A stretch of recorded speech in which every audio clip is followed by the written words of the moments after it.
Those of you who are looking at these talks regularly might have noticed that I've been rather erratic about the chronology of them within the Christian calendar.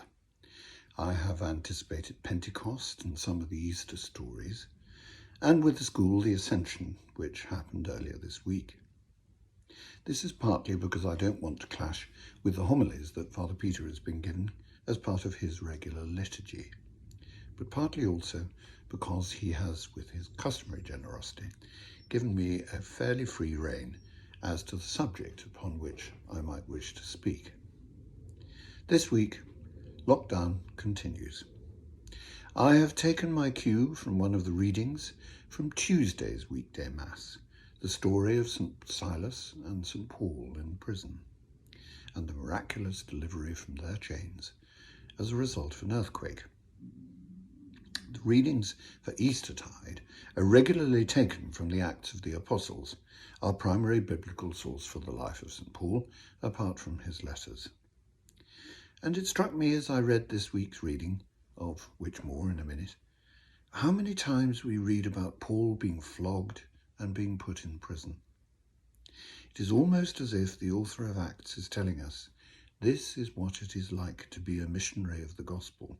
You preach the gospel, you upset people, and you suffer for it.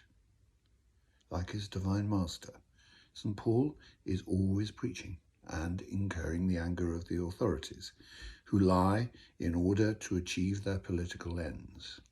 In Tuesday's reading, Paul has cured in Philippi a slave girl of the gift of divination or fortune-telling. Her owners, furious at their loss of income, bring Paul and Silas before the magistrates, telling them that they were preaching customs that are not lawful for us as Romans to adopt or observe. Acts doesn't go into detail, but it is likely, of course, that the slave girl's owners were referring to St. Paul's preaching of the divinity and kingship of Christ above any other person, even the divine emperor himself. And just like the crowd and Pilate at Jesus' trial, the fear of the magistrates at not being seen to uphold the imperial authority means they take the easy way out and have St. Paul and St. Silas flogged and put into prison. Don't let us underestimate the horror of a Roman flogging. Those of you who have watched Mel Gibson's powerful film, The Passion of the Christ, will have seen the hideous pain and cruelty of that punishment.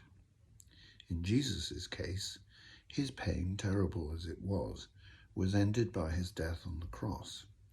But St. Paul and St. Silas had to face the horror of being thrown into a common prison, their wounds uncared for, to face the long hours of a hot, cramped, and painful night in which it would have been difficult to sit with one's back to the wall. And then, a miracle. An earthquake in the middle of the night turns the building of the prison upside down, and St. Paul's and St. Silas's chains are released, and the doors of the prison flung open. When their jailer sees this, he knows what will happen. Such was the cruel Roman regime under which he lived. The authorities would have held him responsible if any prisoners entrusted to his care had escaped. He would most likely have suffered himself a violent flogging and a cruel death. He draws a sword to kill himself, despair having entered his soul. And then another miracle. St. Paul maybe hears the ominous rush of the blade being drawn from its sheath, or sees its glint in the gloom. "Do not harm yourself, for we are all here," he cries. What a huge contrast this one incident gives us. On the one hand, the unthinking, cruel indifference of Rome, and the despair which was ultimately its only legacy to its humblest followers. On the other, the compassionate cry of Paul, who gives up his opportunity to escape, like St. Maximilian Kolbe in Auschwitz, to assist that soul in despair, and seemingly convinced his fellow prisoners to do the same. He doesn't cry, "We are both here," but "We are all here." And not surprisingly, the jailer is converted with his household. So we see a tremendous example of why and how Christianity took over the world and defeated the old classical gods.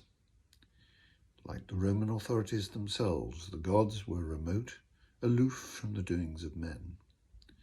But Jesus, the man-God, is constantly urging us to follow his pattern, his way, and become like the God whose son he was. And that way was and is the way of love. Not the love of a sentimental Hollywood film, but the love that challenges us to engage with the world, understand it, and do it good at all times, even when that world is estranged from us, and even when that engagement is at odds with our own self-interest, hard as all that might be. It is a challenge that Christ still throws down to us today, as he did to St. Paul on the road to Damascus. "Remember my chains," writes Paul to the Colossians in his own hand. So Paul's chains, a symbol of civic misery and disgrace, become for him and for us a badge of honour, no less than the tree on which Jesus died. And perhaps in these dark times, we might reach out to other people whom we see in despair and unhappiness and cry with St. Paul, "Do not harm yourself, for we are still here." In the name of the Father, and of the Son, and of the Holy Spirit.